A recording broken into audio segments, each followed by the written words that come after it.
Ассаламу алейкум ва рахматуллахи ва баракатух. Хөрмәтле тамашачылар, хәерле сәгатьтә тапшыруын башлыйбыз. Сезнең белән мин Резида Саляхова. Бүген безне кунакта бик үзенчәлекле кунак. Без аның белән тарих турында да сөйләшербез, җәмгыять турында да сөйләшербез, тормыш турында да сөйләшербез. Студиябызда кунакта тарихчы, тарих фәннәре кандидаты, Бөтен дөнья татар яшьләре форумы рәисе урынбасары Айрат Фәйзрахманов. Ассаламу алейкум, Айрат. Ва алейкум ассалам ва рахматуллахи ва баракатух. Айрат, бүгінгісі көндә, бүгінгі заманда бөтен кеше интернет белән кызыксынганда, телефон, гаджетлар белән кызыксынганда, миңа калса тарихка ничектер кызыксыну сүлпәнәйде кебек. Сез менә тарих факультетын сайлагансыз. Ничек шулай килеп чыкты? Кичкенәдән килде бу мәхәббәт? Кичкенәдән килде ул мәхәббәт, хәтта мәктәптә мине тарихчы итеп өлкән яшьтәге мәктәптә укучылар тарихчы дип атыйлар иде, историк дип. Һәм нидер тарих буенча сораулар бирәләр иде. Хәтта өлкән класслар сездән. 5-6 класс сыйныф укучысынан. Әмма мин кергәндә башка юнәлешкә керә язган идем. Ничектер Нинди инде ул башка юнәлеш? География, экономик география кірмәкші идем. Ничектер тарихқа кіріп эләктем. Һәм инде анарсын, инде аны факультетны бетереп, аспирантурага кіріп, диссертацияны да якладым инде. Бу инде күптән булган хәлләр, ул вакытта әле интернетлар да юк иде, ул вакытта әле күбрәк инде телевизор аша, күбрәк китаплар аша, ничектер тарихны кешегә җиткерәләр иде. Әмма хәзерге вакытта да интернет аша бик күп нәрсәне бик күп тарихка кызыксыну бар. Айрым тарихи пабликлар бар, айрым күпме видео чыга.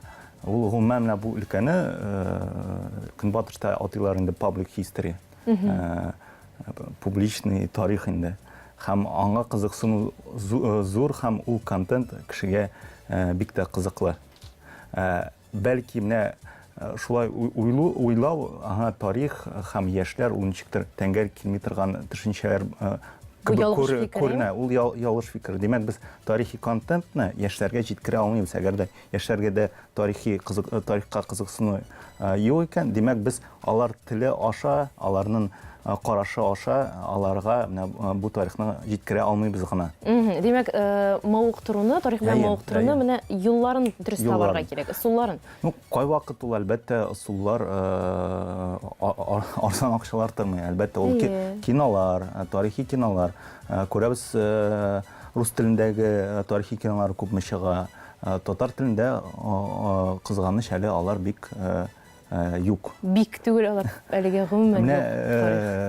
Менә Нурихан Фаттахның сызгыра торган уклары турында төшерсәләр. Бу шундый Голливуд дәрәҗәсендәге бер кино була алыр иде дип уйлыйм.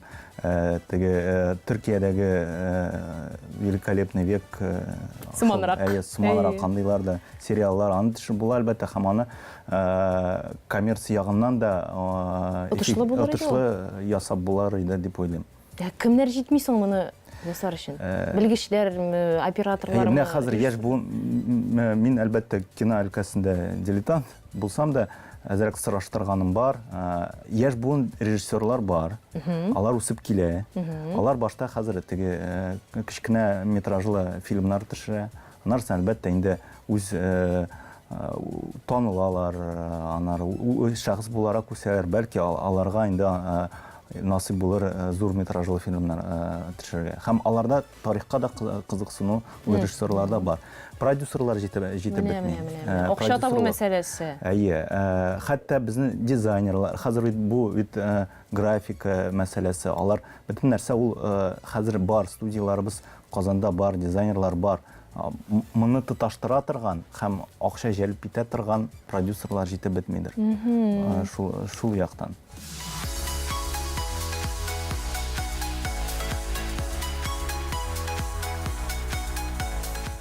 Үткән заман бүгенгә караганда кызыгракмы?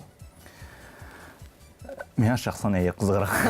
Тарихчы буларак әлбәттә. Син төрле, белмим, дәврдә булып китәсең кебек. Миңа кызыклы дәврләр алар бик күп. Әлбәттә, һәрбер тарихчы ул нидер дәврдә генә белгеч булып тора. Мин һәрбер тарихчы бөтен тарихны белә алмый, әлбәттә. Белә инде ничектер үстен генә, үстен. Һәрбер кеше буларак. Ул фактларын, күп фактларын белеп тә бетерә алмый кайвакыт тарихчы. Ә син нинди дәвер специалист? Мин Россия тарихының 20 гасыр башы өлкәсендә белгеч итеп саныйм үземне. Һәм инде күбрәк Украина, Белоруссия тарихлары буенча, татар тарихы буенча түгел. Татар тарихы ул минем өчен кызыксыну, хобби дип әйтеп була, ә менә диссертация мин башка темалар буенча язам. Һәм әле хәзер бик зур кызыксыну китте Казаныбызда, бигрәк тә төбәк тарихын өйрәнү. Авылларда инде әлбәттә. Казаныбызда кызганыч менә татар тарихына кызыксыну зур түгел. Менә без аны ул кызыксыну уятырга тырышабыз. Бистә проекты безнең бар. Татар бистәләрен өйрәнеп, татар бистәләре турында мәкаләләр чыгарып, очрашып, экскурсиялар уздырып, без бистәләргә кызыксыну уята башладык та.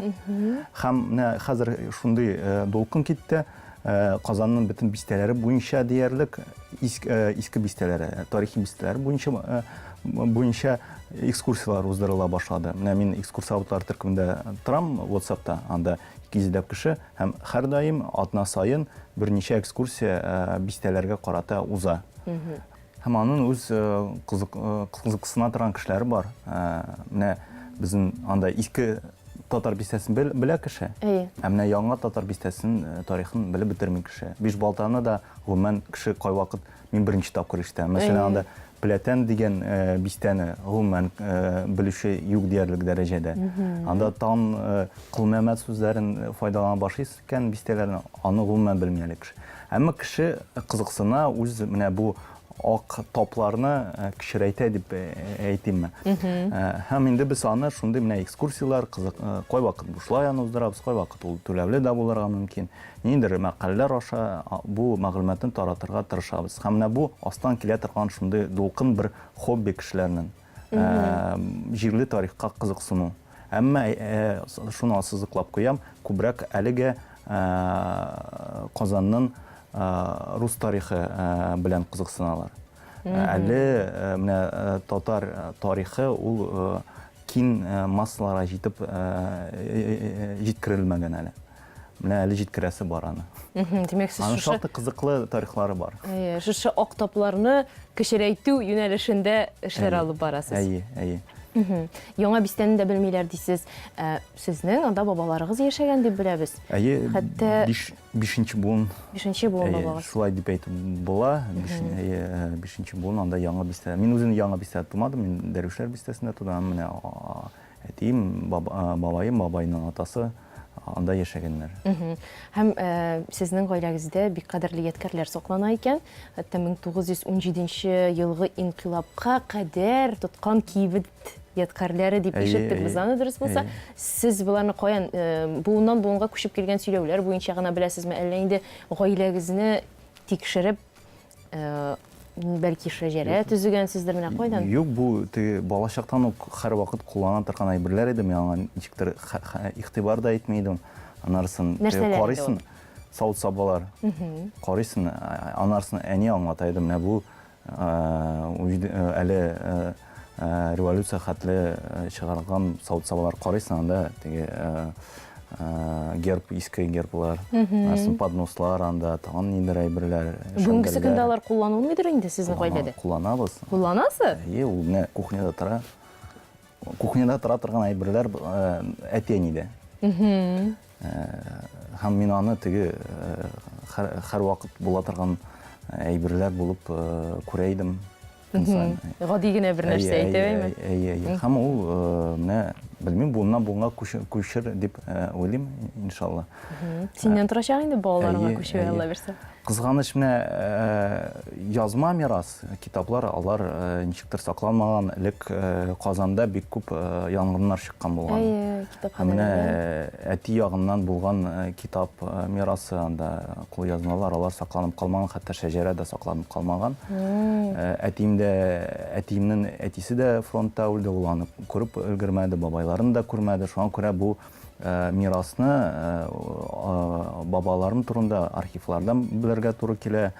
әтидән нәрсәдер сорап, аның туганнарыннан нәрсәдер сорап, күптән түгел генә үзебез ничектер кызыксына башладык та, Балтачта безнең туганнар бар икәнлеген аңладык. Хәзер алар Сабага күчтеләр инде һәм менә алардан нәрсәдер әйберләрне ишетә башладык. Һәм аларның да шулай кызык килеп чыкты ки, аларда да менә шундый ук әйберләр кулланышта.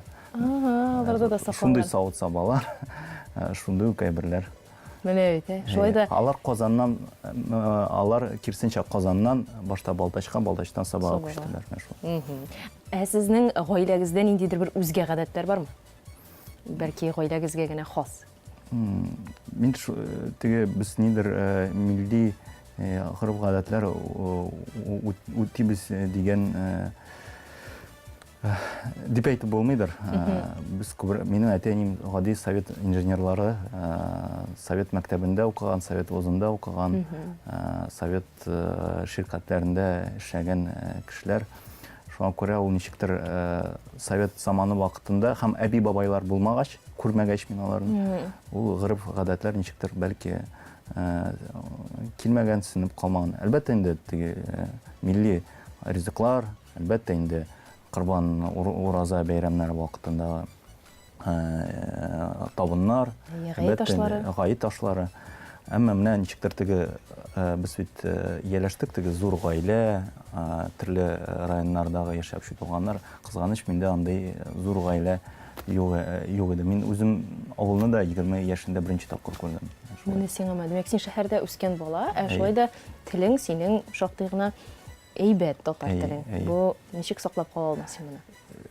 Моны да ассызыклап китәсем килә. Кызганыч шулай килеп чыкты ки, балачакта Тукай әкиятләрен мин рус телендә тыңлый идем. Шулай килеп чыкты. Менә татар мәктәбенә әтиәнем биргәч, мин аларга ул яктан бик зур рәхмәтле. Мин үз татар теле белүемне әлбәттә үстердем һәм шунда гынадыр яхшы дәрәҗәдә татар телендә сөйләшә башладым. Абыем, мәсәлән, рус мәктәбендә укып, кызганыч тулы рәвештә татар телендә сөйли белми. Әтиәниләрегез сезнең белән нинди телдә аралаштылар кичкенә вакытта? Төрлечә. Бар шундый мәгънә, шундый төшенчә суржик дип әйтим. Ул кушма шундый тел. Рус татар. Бәлки күбрәк рус телендә булгандыр. Ул гаиләдә шундый үзгәреп тора торган нәрсә, чынлап дигәндә, күбрәк кай вакытлар татар теле күбрәк булган чаклар булырга мөмкин кешедә. Анарсын күбрәк эштә рус телендә сөйләшә, күбрәк рус телендә аралаша, гаиләдән ул китә, яңадан нарсын искә төшерә. Һәм бер буында да менә телне белү дәрәҗәсе ул менә төшә. Шуңа күрә бу гыйльми яктан әйткән сүзмә. Бу табигый нәрсә. Һәм менә хәзерге вакытта, соңгы 2-3 елда менә телебезгә нидер игътибар арту, ул миңа калса бик уңай күренеш. Кеше игътибар итә башлады. Нинди телдә ул балалар белән сөйләшә. Күрә мин рус телендә сөйләшәм һәм ул ничектер уйлана башлый. Туктале, ничек хәзер баламны татар телендә сөйләштерим. Һәм җәмгыятьтә дә ул шулай. Телгә игътибар арта, кими. Бүгенгесе көндә арта дип саныйсыңмы син? Хәлбуки мәктәпләрдә менә үзебез күреп торабыз инде. Мәктәпләрдә әлбәттә ул кимеде, татар телендә укыта торган мәктәпләребез юк диярлек дәрәҗәдә Казанда, бер генә мәктәп татар телендә укыта һәм бу зур проблема безнең, тулысы белән татар телендә укыта. Һәм бу безнең өчен зур проблема булып тора. Әмма менә мин ишетәм, Казанда туып үстем бит. 33 яшь, менә балачакта мин татар сүзләрен урамда ишетми идем. Казанда гомумән татар сөйләме ишетелми иде.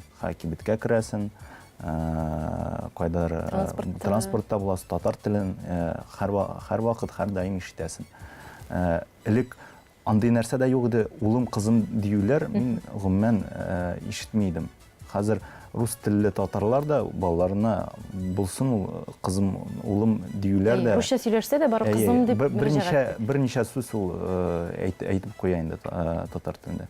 Әлбәттә бу теге нидер зур дәрәҗәгә ирешүләр түгел. Мактарлык түгел. Ул игътибарны, татар теленә игътибарны җәлеп итә торган нәрсәләр. Һәм менә бу игътибардан телне яңадан торгызып була дип уйлыйм. Җәмгыятьтә кызыксыну бар. Һәм менә бу кызыксынучылар санын арттырырга гына кирәк. Бәлки кай вакыт татар теленә һәм татар теле проблемалары маркетинг җитми. Матур, заманча маркетинг җитми.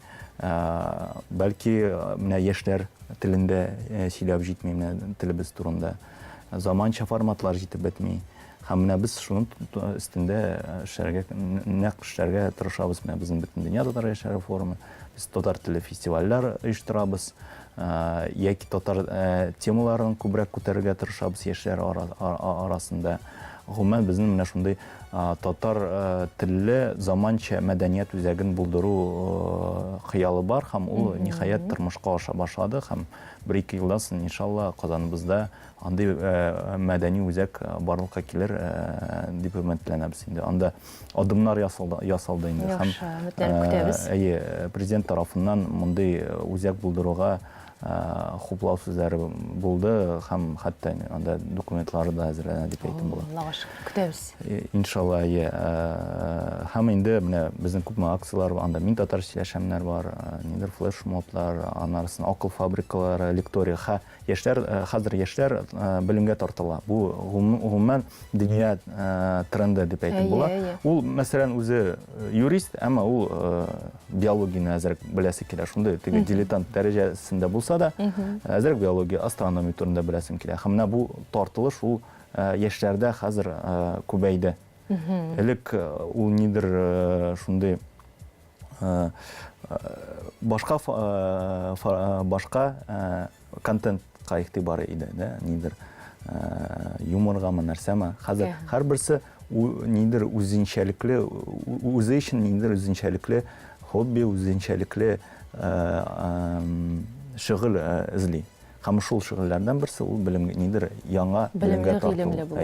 Анарсын сәяхәт итү. Һәм менә безнең татарлар, безнең күпләп төрле җирләрдә яшәүе, ул шулай татарның татарда бәлки горурлык хисе дә уятырга мөмкин. Менә татарлар монда да бар, монда да бар, монда да бар. Һәм менә бу аудиторияны әлбәттә ничектер татар теленә, мәдәниятенә мәхәббәт, һәрдаим мәхәббәт уятырга кирәк. Уйлап карагыз, син нидер башка илдә яшисең, анда инглиз теле гомумән хөкем сөрә. Әле рус телле күпме анда ватандашлар исән әле татар телендә саклап килергә кирәк. Ул бик әлбәттә бик авыр. Шуңа күрә һәрдаим узып килә Казаныбызда форумнар, яшьләр монда килә. Һәм яшьләр инде монда ничектер моннан рухланып кайталар. Бу да бер максат булып тора. Ягъни без шундый зур Татарстан концепциясе бар дип әйтимме. Татарстанның бер өлеше Канадада да бар, Америкада да, Финляндиядә да, Австралиядә бар. Һәм ул безнең бер үзәннең бер өлеше булып тора. Кемнән сорама, татарлар белә, татарлар сибелеп яши, һәм алар төрле илләрдә бар. Һәм менә бу горурлык хисе дә әзрәк милли үзәнне үстерә һәм бәлки телгә дә кызыксынуны уята. Шуңа күрә җирле оешмаларга булышып, аларны монда кайтарып, аларга яңа форматлар күрсәтеп, аларда нидер чаралар уздыру ул безнең өчен бер шулай бер максат булып тора. Шул менә бөтен дөнья татар яшьләре форумы.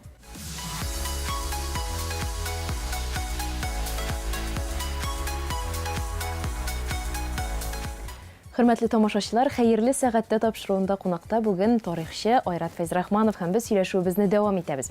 Айрат, бүгенгесе көндә җәмгыятьтә рольләр алмашуы күренә. Сез моңа нинди карашта торасыз? Мин моңа уңай да тискәре дә карамыйм. Бу динамика. Бу мин аңа галим буларак карыйм. Бу факт бар һәм аны ничектер үзгәртеп, бик үзгәртеп булмастыр дип уйлыйм. бик көчле трендлар бар анда. Мәсәлән, хатын-кыз күбрәк хәзер бәйсезрәк фикерле. Ул эшли, ул белем ала, яңа нидер алымнар үзе өчен ала, нидер эшләрдә эшли. Һәм менә бу шундый бәйсезлек, мөстәкыйльлекне формалаштыра хатын-кызда. Һәм әлбәттә бу рольләр алмашуына китерә.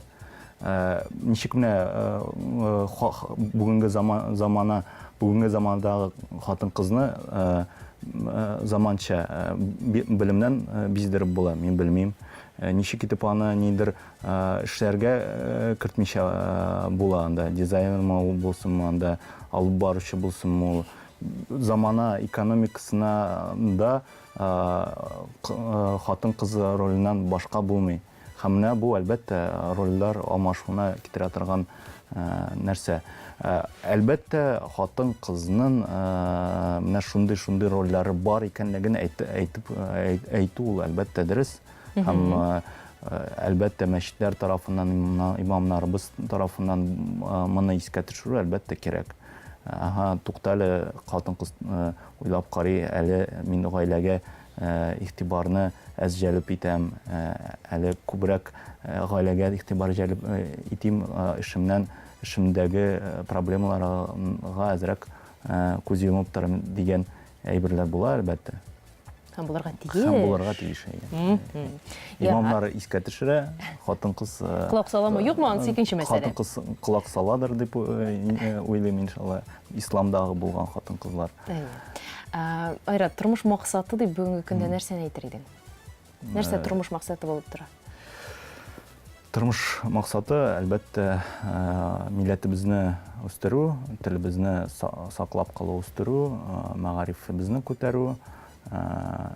Татар халкы булса, сакланса, шул рәвештә Татарстаныбыз да булыр. Татарстаныбыз булса, исламыбыз да Татарстаныбызда чәчәк атыр дип уйлыйм. Татар теле, татар халкы аша миңа калса, мин үземне ислам тарату миссиясендә күрәм монарда. Әгәр дә телебез булмаса, татарларыбыз булмаса, республикасы булмаса, мондагы мөселманнарга бик кыен булыр иде. Хәтта миңа калса, мәчетләрне ачу мәсьәләсе дә күпкә авыррак булыр иде. Башка төбәкләрнең тәҗрибәсен карап алыгыз, анда бик кыен бу эшләр бар. Татарлар күп тырса да. Демәк, Татарстанда яшәүче татарлар бик бәхетле татарлар. Әйе. Башкалар белән чагыштырсам, Мәскәү белән чагыштырсам. Әйе.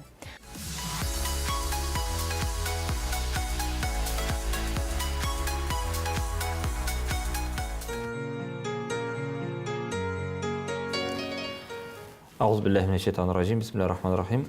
Аллаһ Таала Коръәндә бик күп кенә җирләрдә кафирләргә үзе сорау бирә. Яки Пәйгамбәрбез саллаллаһу алейһи ва саллямга әйтә.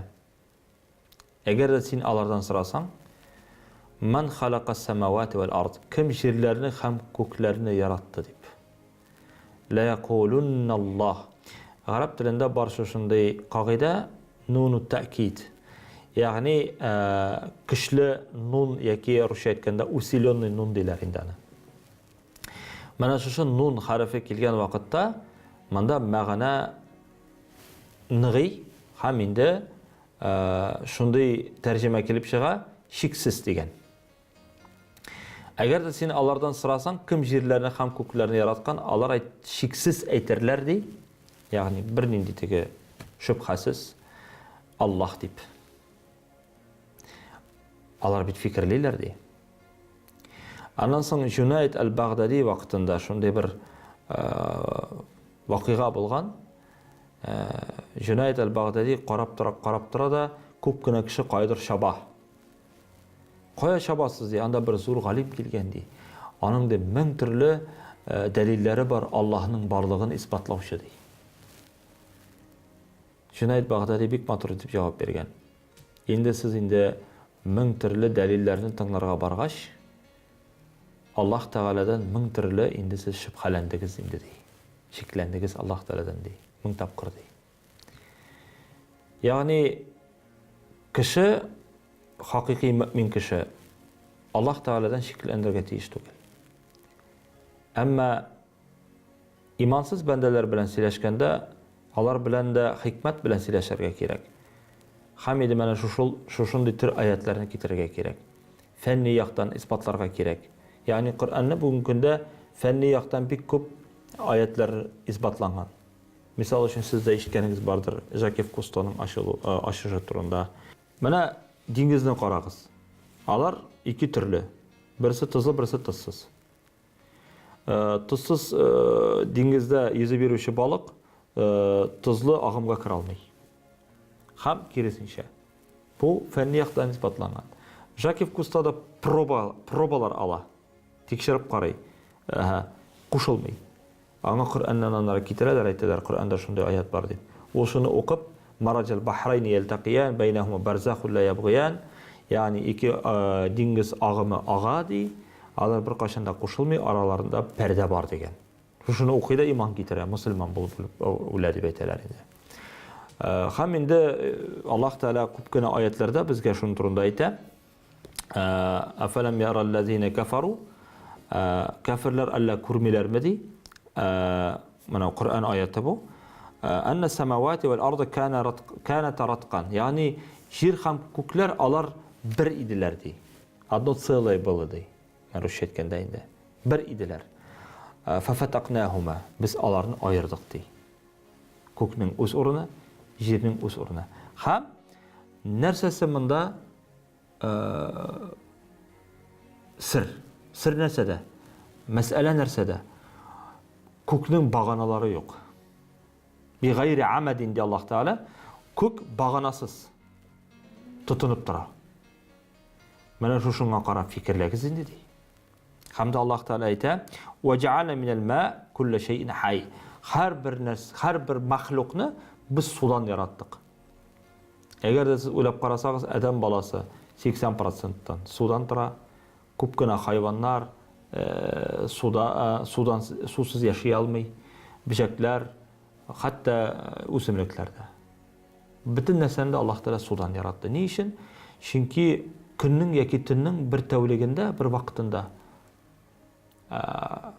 бөтен нәрсә Аллаһ Тәаланы зикр кылудан туктап тора икән.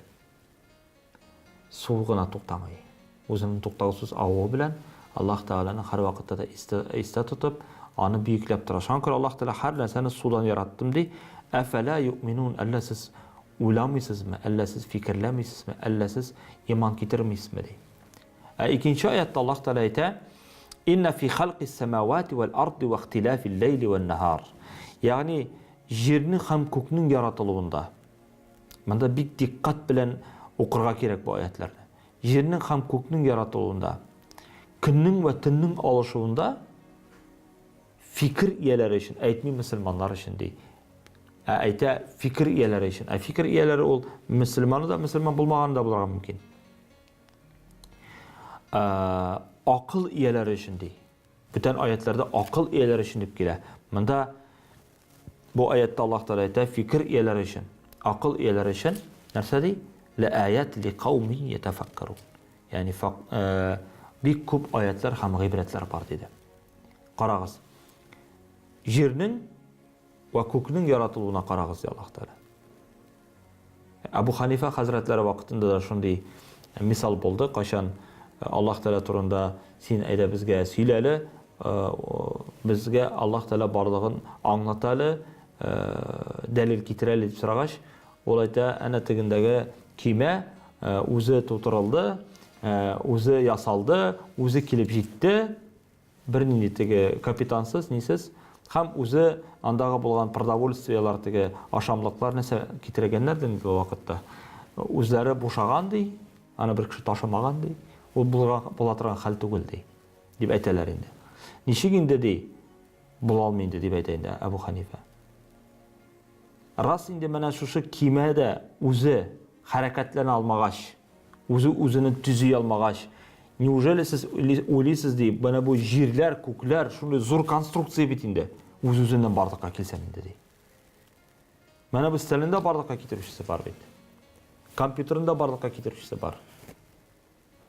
Әгәр дә мин әйтәм икән, стәл үз-үзеннән барлыкка килгән дип, сез әйтәсез җүләр дип.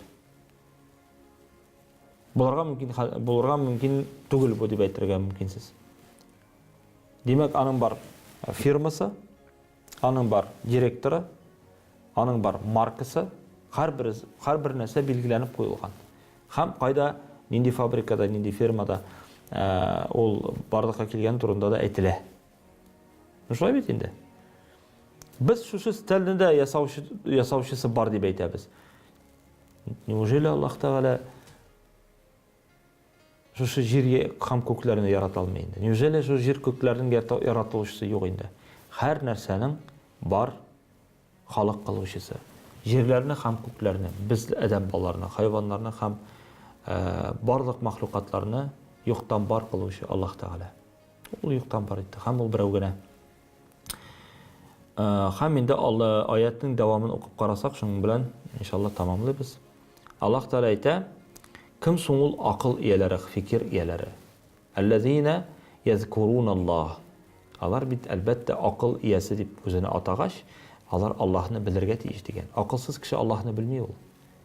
Үземне акыллы дип әйткән кеше ул Аллаһны таный. Чөнки күп кенә физиклар, химиклар, шагыйрьләр берсе дә Аллаһны юк дип әйтмәгән. Бик сирәк кешене табасыз сез. Менә 100%-тан берсе генә әйтергә мөмкин Аллаһ юк дип. Анда да инде үзенең кирлеге яки тәкәбберлеге аркасында әйтергә мөмкин ул аны. Шулай бит инде.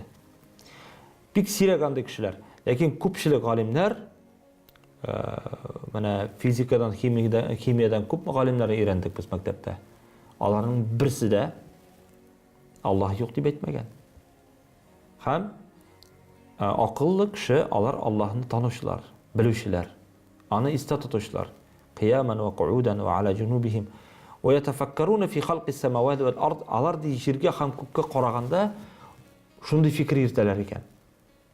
Буларны бит Аллаһ Тәгалә тиктемалга, файдасызга, сәбәпсезгә яратмады. Просто так это не создано. Булай гына яратылмаган бу нәрсә. Максатсызга, файдасызга яратылмаган. Раббана, я Раббыбыз, ма халакта хаза батила. Бу нәрсәләр син тиктемалга, файдасызга яратмадың. Не просто так это все создано дип әйтәләр. Субханака дип әйтәләр. Субханалла дип әйтәләр. Син һәр нәрсәдән пак булдың. Фақина азабыннар, безне газап утыннан коткарсаң иде дип. Андый аятлар Коръәндә бихисап. Мәсәлән, Аллаһ Тәгалә әйтә: без сезгә таулар кылдык, җир селкенмәсен өчен дип. Галимнәр тикшереп карадылар. Чыннан да таулар булмаса, җир һаман селкенеп торыр иде ди. Алар менә ике ни бар бит әле. Ике агачны тотып тора торган кадак кебек. Кадакны алсаң, агач ышкына. Монда да шулай. Тау булмаса, җир селкенәчәк. Урыннан кузгалачак. Булар турында Аллаһ Тәгалә бик күп әйтә: "Ва җа'ална as-сама'i сaqfan махфуза." Ягъни без күкләрне сезгә сакчы буларак ясадык диде. Сaqfa ул крыша, түбә. Махфуза сакчы. Сез беләсезме, күпме мәддәләр, зарарлы мәддәләр космостан килә җиргә таба. Ишеткәнегез бармы без аны? Физикадан укыдык бит инде без аны. Мәктәптә дә укыганнар, институтта да укытканнар бу турыда. Күпме зарарлы мәддәләр килә космостан безгә. Мана бу 7 төр слой атмосфера бар бит инде. Аллаһ Тәгалә яраткан. Алар кире кагып бер, алар шулар һәр берсе үзенең вазифасы бар икән ди Аллаһ Тәгалә. Коръәндә әйтә. Һәр берсенең үзенең вазифасы бар ди. Һәм космостан килгән зарарлы мәддәләрне кире бәреп төшерә икән ди. Күп чара. Һәм дә Аллаһ Тәгалә шулай ук әйтә: "Вас-сама'i затир раҗа." Мин ди кире кайтара торган күк белән ант итәм ди. Шундый күк бар икән, шу 7 төрле күкнең бер күк бар икән. Тегеннән килә торган зарарлы нәрсәләрне кире бәреп җибәрә икән. Бу Аллаһ Тәгаләнең барлыгына тагын бер дәлил түгелме? Аның дәлилләре бихисап, һәм инде без Коръәннән, хадисләрдән аның барлыгына, берлегенә ышандыра торган, аның барлыгын күрсәтә торган бик күп кенә аятлар һәм дәлилләр таба алабыз.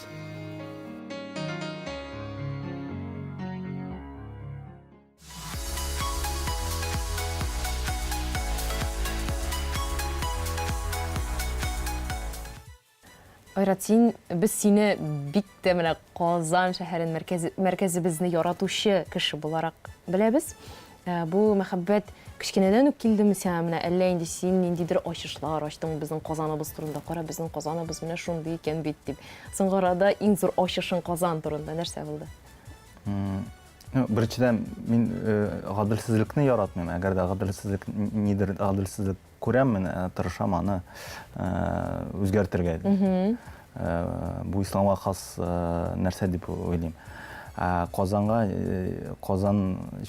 буенча иң зур ачыш. Әле менә 3-4 көн генә иске татар бистәсе буенча йөрдем һәм әле иске агач йортларны күрдем, сакланып калган. Ул иштә, ул йортлар арасында нидер хәтта ташландык йортлар да бар. Аны шундый парад булмаган бистәне кеше күрми. Һәм мин аны теге фотолар төшереп, социаль сетьләргә күреп, куеп, кешеләрдә кызыксыну уятты моңа.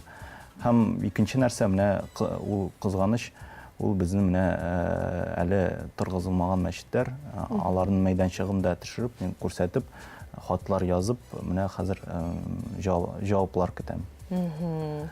Миссиягыз зур, максатларыгыз изге. Шушы максатларга ирешкәндә без сезгә бар тик уңышлар телибез. Фикердәшләр, теләктәшләр бик күп булсын иде, Алла бирсә, һәм әлбәттә дәүләтебез тарафыннан ярдәм булсын сезгә. Рәхмәт. Рәхмәт үзегезгә бүген килгәнегез өчен, кызыклы әңгәмәгез өчен. Тагын очрашырга насыйп итсен Ходай. Рәхмәт. Исән сау булыгыз. Хөрмәтле тамашачылар, шуның белән бүгенге чыгарылышыбыз да ахырына якынлашты. Исәнлектә күрешик, сау булыгыз.